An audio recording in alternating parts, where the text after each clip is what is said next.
Lebaran sebentar lagi.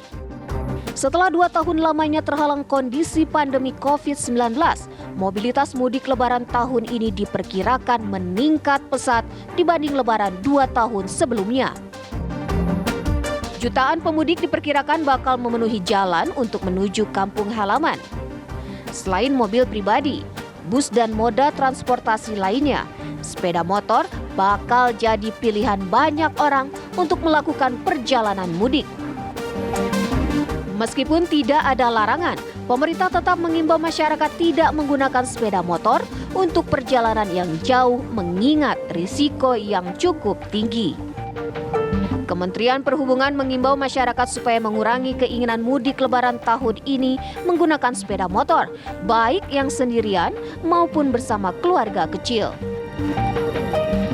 Pasalnya, menggunakan kendaraan roda 2 dalam periode mudik Lebaran dengan jarak tempuh yang panjang sangat berisiko terjadi kecelakaan lalu lintas. Lantas bagaimana kiat dan tips yang dapat dilakukan para pemudik agar perjalanan dengan motor tetap aman dan nyaman serta selamat sampai tujuan? Tim TV One mengabarkan.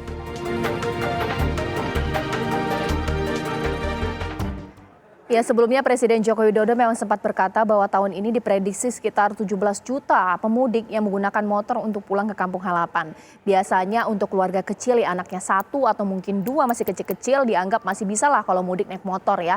Di pangku, bahkan juga di depan juga di pangku bagi yang mengendarai motornya. Atau yang masih bujangan itu, masa naik bus nanti kalau di kampung nggak bisa kemana-mana. Itu yang membuat masyarakat masih memilih motor sebagai transportasi yang mereka gemari untuk pulang kampung halaman. Tapi dari sisi keamanan seperti apa? Nah, pemerintah mengatakan memang ada resiko dan bolehlah untuk melirik transportasi lain seperti naik bus untuk pulang ke kampung halaman jadi opsi. Tapi apakah masyarakat mau? Itu akan saya bahas di Apa Kabar Indonesia Malam. Di sambungan Zoom sudah tersambung dengan 2 narasumber saya. Mulai dari Mbak Adita Irawati, juru bicara Kemenhub. Selamat malam Mbak Adita. Assalamualaikum warahmatullahi wabarakatuh. Selamat malam Caca, Waalaikumsalam warahmatullahi wabarakatuh. Saya juga sudah melihat Pak Sony Sumana yang merupakan pakar keselamatan berkendara. Pak Sony, selamat malam. Selamat malam Mbak Caca. Ya, mungkin saya ke Mbak Adita dulu. Mbak Adita, sebenarnya bagaimana nih prediksi Kementerian Perhubungan untuk tahun ini motor masih digemari? Benarkah bisa mencapai 17 juta masyarakat mudik naik motor? Mbak Adita. Ya, ini kan prediksi ya dari hasil survei yang ini angka 17 juta ini adalah prediksi yang hasil dari survei yang dilaksanakan oleh Kementerian Perhubungan. Jadi memang ada 17 juta orang yang berpotensi menggunakan perjalanan menggunakan kendaraan roda 2 atau motor ini. Sementara mobil itu sekitar 23 juta. Jadi ini satu angka yang luar biasa ya, karena tahun lalu sebelum pandemik pun angkanya tidak sebesar itu. Dan sekali lagi dari aspek keselamatan ini kan tentu juga risiko tinggi ya, kelelahan, cuaca, dan tentu biasanya juga kalau pergi rame-rame ya, satu motor bisa untuk bertiga, berempat. Nah ini hal yang tidak kami harapkan dan oleh karenanya memang pemerintah menghimbau jangan menggunakan kendaraan roda 2 untuk melakukan mudik. Dan juga untuk itu pemerintah pun juga sudah menyediakan fasilitas mudik gratis buat para pemudik yang akan melakukan perjalanan menggunakan roda 2 ini gitu. Mbak Adita, tapi kalau ditinjau dari bentangan lebar dari jalanan yang ada, setidaknya apakah ini mumpuni dengan ada bus besar, mobil pribadi, ada yang nyelip-nyelip ini gambar saya motor ini, bahkan ini juga bisa jadi faktor kecelakaan. Seperti itu kah? Ya, kita melihat nanti jalan tol, kita memang sudah rencana melakukan rekayasa ya. Tetapi tentu jalan arteri atau jalan nasional itu juga akan penuh juga ya, volumenya juga tentu akan bertambah. Apalagi nanti pemudik tentu akan berbaur juga dengan para pengguna jalan yang ada di daerahnya atau pengguna jalan lokal. ini hal yang buat motor ini tentu juga perlu menjadi perhatian. Gitu ya, perjalanan mudik tentu perjalanan yang ingin kita lakukan dengan gembira ya, sampai ke tujuan juga dengan selamat, dengan aman gitu. Tetapi perlu diingat bahwa kendaraan roda 2 kan sebenarnya tidak untuk jarak jauh, apalagi digunakan dengan bersama anggota keluarga yang lain. Belum lagi nanti bawa barang-barang, bawa oleh-oleh dan sebagainya. Nah, ini yang kami khawatirkan, Mbak Caca ya, kalau kemudian terlalu banyak yang menggunakan ini dan pelajaran dari masa sebelum pandemik pun juga banyak terjadi kecelakaan yang dialami oleh pengendara roda 2 ini. Jadi sekali lagi kami berharap karena akan terjadi jumlah yang sangat tinggi hasil dari prediksi kami, sebaiknya dihindari ya. Sebaiknya dihindari dan ini pemerintah pun juga tidak tinggal diam. Tadi sekali lagi menyediakan mudik gratis bersama juga tentu dengan beberapa perusahaan BUMN dan pemerintah daerah. Pemerintah DKI juga menyelenggarakan hal yang sama. Begitu, Mbak.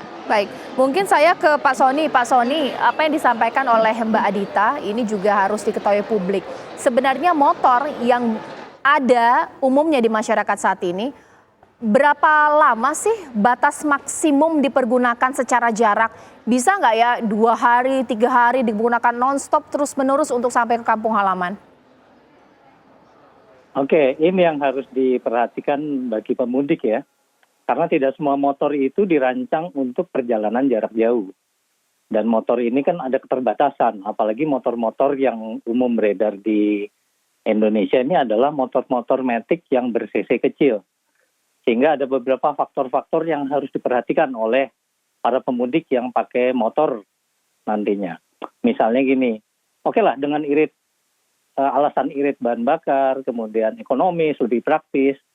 Tapi mereka juga harus tahu aturan-aturan keselamatan, paham risiko-risikonya, sehingga mereka dapat mudik dengan selamat sampai tempat tujuan, kemudian kembali lagi dengan selamat juga. Salah satu yang harus diperhatikan adalah di sini barang bawaan. Seringkali kita lihat pada saat mudik, barang bawaan yang ada di motor itu sudah berlebih, overloading. Dikasih bracket, apa segala macam, dan barangnya sampai keluar dari lebar dan panjang motor tersebut. Kemudian perhatikan juga istirahat berkala. Karena yang harus istirahat tidak hanya pengemudi dan penumpang, tapi motor juga punya batasan. Paling tidak dia 2 jam, 3 jam berkendara, dia harus istirahat. Kemudian kontrol emosi di sini. Untuk mengatur perjalanan ini mereka lebih santai, lebih rileks. Dan penting juga adalah menggunakan gear yang full, alat keselamatan. Misalnya helm, sarung tangan, sepatu boot. Jadi ini no excuse buat keselamatan. Karena itu penting sekali kalau mereka melakukan perjalanan yang jauh. Baik, mungkin saya ke Mbak Adita lagi. Mbak Adita, nanti akan saya tanyakan kalau saat ini pemerintah menghimbau masyarakat untuk mudik tidak menggunakan motor karena dari sisi keselamatan, sekiranya apa yang akan dilakukan oleh pemerintah supaya bisa merayu minat masyarakat? Mengingat kalau naik bus ini menuju ke terminal saja sudah harus nge-Grab atau naik Gokar ataupun juga naik ojek. Di kampung halaman sampai ke rumah mereka harus ada transportasi lagi. Ini terlalu banyak biaya. Sesaat lagi di Apa Kabar Indonesia Malam.